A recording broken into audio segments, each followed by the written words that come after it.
तू ही मेरी मोहब्बत पार्ट 1। हेलो दोस्तों, कैसे हैं आप लोग। उम्मीद करती हूँ सब लोग खैरियत से होंगे। आज की वीडियो शुरू करने से पहले आप सभी से रिक्वेस्ट है, अगर आपने हमारे चैनल को सब्सक्राइब नहीं किया है तो प्लीज़ सब्सक्राइब कर लीजिए। बेल आइकन को ज़रूर दबाइएगा जिससे कि हमारी आने वाली हर नई वीडियो की नोटिफिकेशंस आपको मिलती रहें। चलिए वीडियो शुरू करते हैं। मुंबई शहर सुबह के 7 बज रहे थे। आराध्या उठकर बाथरूम की तरफ जाने लगती है, तभी उसकी नज़र बेड से लगे टेबल पर गई जहां एक तस्वीर रखी हुई थी।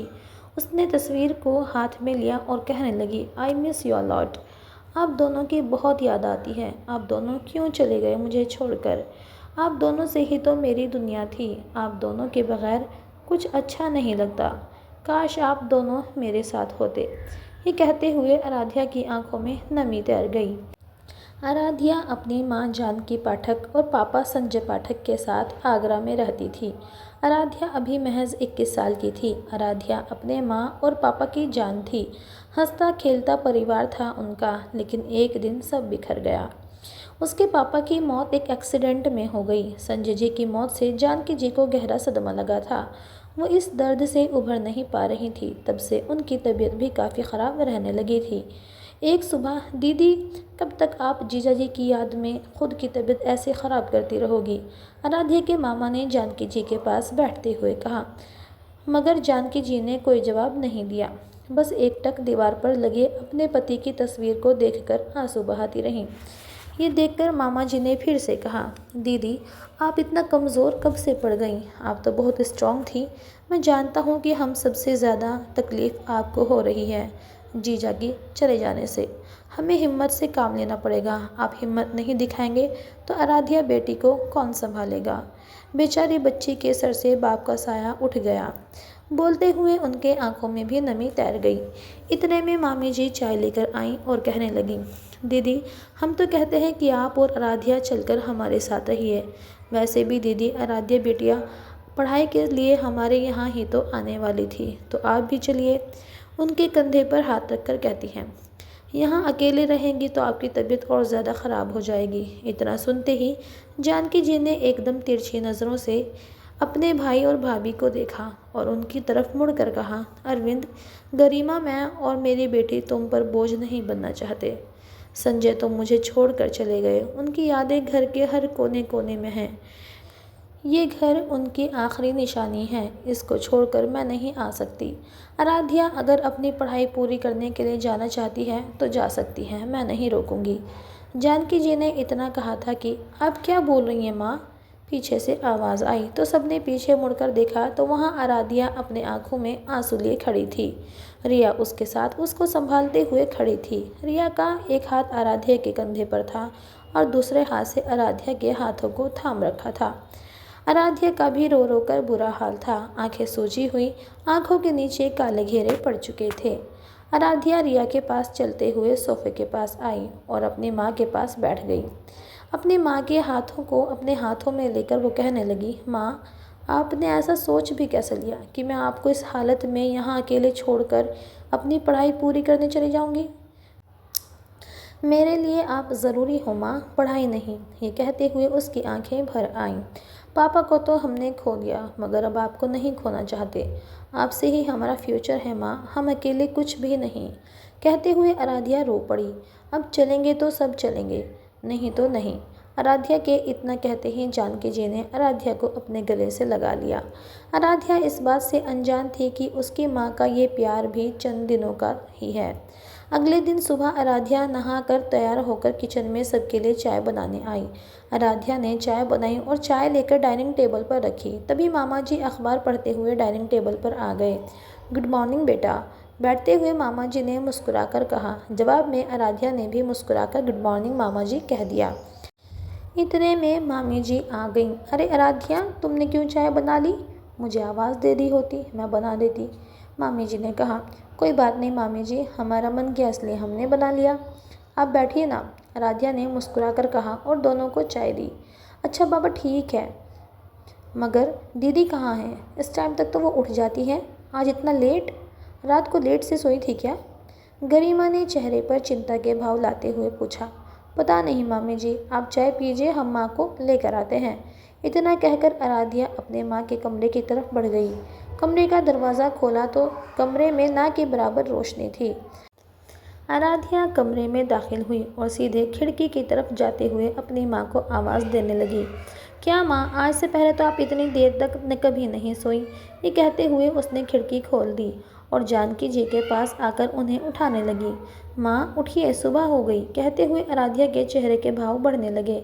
माँ, माँ उठिए, सुबह हो गई, कहते हुए आराध्या के चेहरे के भाव बढ़ने लगे। माँ, माँ उठिए, कहते हुए जैसे ही आराध्या ने अपना हाथ जानकी जी के हाथ के ऊपर रखा तो चौंक गई।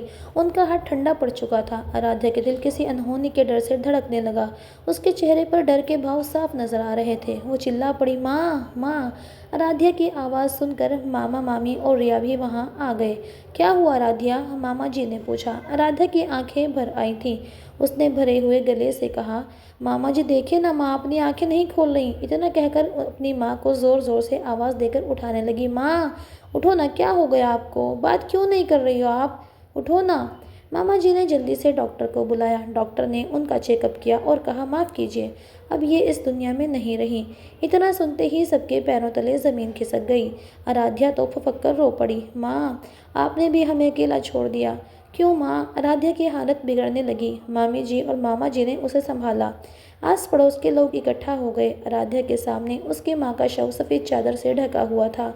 सब रो रहे थे। जानकी जी के अंतिम संस्कार की तैयारी हो चुकी थी।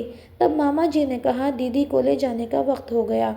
आराध्या ने जैसे ही सुना फूट फूट कर रोने लगी। मत ले जाइए माँ को, रोते हुए कहा। जब उसके माँ की डेथ बॉडी को लेकर जाने लगे तो आराध्या को संभालना मुश्किल हो रहा था। गरिमा और रिया ने उसे जैसे जैसे संभाला। आराध्या सुन पड़ चुकी थी। अपनी माँ को खो देने का दर्द बस वही जानती थी। एक झटके में उसका सब कुछ बिखर गया था। जो दो इंसान उसकी पूरी दुनिया थे, वो अब इस दुनिया को छोड़कर जा चुके थे। आराध्या अपने बीते हुए कल में खोई हुई थी कि तभी रिया के फ़ोन से अलार्म के बजने से आराध्या की ख्याल टूटा।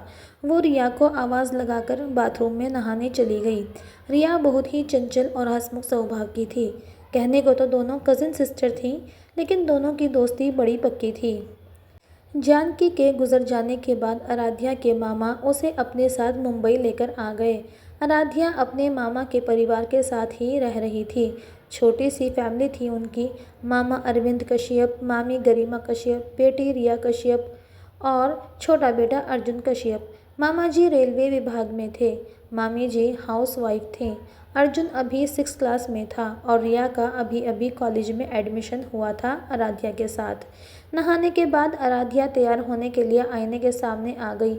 मासूम सा चेहरा, आंखें इतनी गहरी कि कोई भी उसमें खो जाए, गोरा रंग, हाफ क्लचर लगे हुए बाल जो उसकी कमर को छू रहे थे, गुलाबी होंठ और होंठों के नीचे एक तिल जो उसकी खूबसूरती में चार चांद लगा रहा था। उसको देखकर किसी को भी एक नज़र में प्यार हो जाए। तैयार होते होते उसकी नज़र रिया पर जाती है, जो अभी भी बच्चों की तरह दुबक कर सो रही थी। आराध्या ने रिया को उठाते हुए कहा, रिया उठो, आज कॉलेज का पहला दिन है और पहले ही दिन लेट नहीं होना, उठ भी जाओ अब, कहते हुए टॉवल बालकनी में सुखाने चली जाती है। आराध्या के लगातार आवाज़ देने से रिया उठकर बैठ जाती है और अंगड़ाई लेते हुए कहती है, क्या यार आराध्या, कॉलेज है ये, स्कूल नहीं जो टाइम पर पहुंचना ज़रूरी है।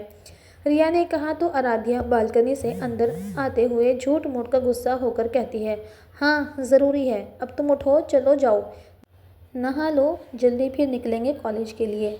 तो रिया प्यारी सी शक्ल बनाकर अपने दोनों हाथों को जोड़कर कहती है, ठीक है मेरी देवी माँ, आती हूँ मैं नहाकर, तुम तब तक मेरे बुक्स बैग में रख दो प्लीज़। बोलकर रिया नहाने चली गई। आराध्या ने रिया के बुक्स बैग में रखी और नीचे चली आई। उसने आज लाइट पिंक शॉर्ट कुर्ता और नीचे पटियाला पैंट पहना हुआ था। नीचे आकर वो सीधा किचन में आई तो देखा गरिमा ब्रेकफास्ट तैयार करने में लगी है। गरिमा ने आराध्या को देखा तो कहा, अरे आराध्या, उठ गई तुम। हाँ मामी जी, आराध्या ने कहा। रिया कहाँ है, उठी नहीं वो क्या अभी तक? गरिमा ने पूछा। हाँ उठ गई है, नहाने गई है, आती ही होगी, आराध्या ने सहजता से जवाब दिया। अच्छा ठीक है, तुम बैठो, मैं चाय लेकर आती हूँ, गरिमा ने कहा तो आराध्या बोली, मामी जी चाय मैं ले जाती हूँ। अच्छा ठीक है, गरिमा ने कहा। तो आराध्या ने रो से कप निकाले और चाय छानकर ट्रे में रखा और लेकर बाहर डाइनिंग टेबल पर आ गई। रिया भी नहाकर आ गई। अर्जुन भी वहां आ चुका था। गुड मॉर्निंग दी, आराध्या को देखकर अर्जुन ने मुस्कुराकर कहा तो बदले में आराध्या ने भी मुस्कुराकर वेरी गुड मॉर्निंग कहा। क्यों बे मोटे, मुझे मॉर्निंग विश नहीं करेगा? रिया ने अर्जुन को चिढ़ाते हुए कहा। देखो मम्मी मुझे कैसे चिढ़ा रही है, अर्जुन ने रोता हुआ चेहरा बनाकर कहा। तो गरिमा ने रिया के सिर पर धीरे से चपत लगाते हुए कहा, क्यों तंग कर रही हो भाई को? ये देखकर गरिमा ने रिया को डांटा। अर्जुन मुस्कुरा उठा। बस कर मोटे, ज़्यादा मत हंस, रिया ने उसे घूरते हुए कहा। अर्जुन ने उसे देखकर मुंह बना लिया। आराध्या दोनों का नोक-झोंक देखकर हंसने लगी और फिर बोली, मामी जी मामा जी कहाँ हैं? आराध्या ने गरिमा से पूछा। वो तो सुबह ही निकल गए थे बेटा, उनको कुछ काम था इसलिए, गरिमा ने पराठे अर्जुन के प्लेट में परोसते हुए कहा। आराध्या के कोई भाई बहन नहीं था, इसलिए रिया और अर्जुन को वो सगे भाई बहन की तरह ही मानती थी। वहीं रिया और अर्जुन भी आराध्या को अपनी ही खुद की बहन की तरह मानते थे। तीनों में बॉन्डिंग भी बहुत अच्छी थी और प्यार भी। गरिमा ने और रिया आराध्या को नाश्ता जल्दी करने के लिए कहा। चलो अब जल्दी नाश्ता ख़त्म करो, फिर कॉलेज के लिए भी निकलना है। दोनों ने नाश्ता किया और फिर अपना अपना बैग उठाए कॉलेज के लिए निकल गईं। कॉलेज का पहला दिन और पहले ही दिन रिया ने जल्दी ना उठने की वजह से वो दोनों ऑलरेडी लेट हो चुकी थी। थोड़ी देर बाद वो दोनों कॉलेज पहुंची। कॉलेज पहुंचकर वो दोनों जल्दी जल्दी कॉरिडोर में चलने लगी। जल्दी चलो रिया, अगर सर आ गए होंगे तो बहुत डांट पड़ेगी, आराध्या जल्दी जल्दी चलते हुए बोलने लगी। उनका क्लासरूम फर्स्ट फ्लोर पे था, तो इसलिए दोनों सीढ़ियों की तरफ बढ़ गईं। जल्दी जल्दी क्लास में पहुंचने के चक्कर में आराध्या सामने से आते हुए लड़के से टकरा गई। रिया चिल्ला पड़ी, आराध्या! आराध्या गिरने ही वाली थी कि उस लड़के ने उसे पकड़कर अपनी तरफ खींच लिया, जिससे आराध्या गिरते गिरते बची। डर के मारे आराध्या ने अपनी आंखें बंद कर ली थीं, लेकिन लड़का एकटक उसे ही देखे जा रहा था। इतना प्यारा चेहरा उसने पहली बार देखा था, मगर ना जाने उसके अंदर एक अलग सा एहसास जाग उठा। रिया ने घबराकर पूछा, आराध्या तुम ठीक तो हो ना? रिया की आवाज़ सुनकर आराध्या ने अपनी बड़ी बड़ी आंखें खोली तो बस देखते ही रह गई। नशीली आंखें, गोरा रंग, सुर्ख होंठ, हवा से उसके बाल उड़कर माथे पर आ रहे थे। उसे देखकर एक वक्त के लिए आराध्या की आंखें बड़ी हो गईं। उसका एक हाथ आराध्या की कमर पर था तो वहीं आराध्या के हाथ उसके सीने पर।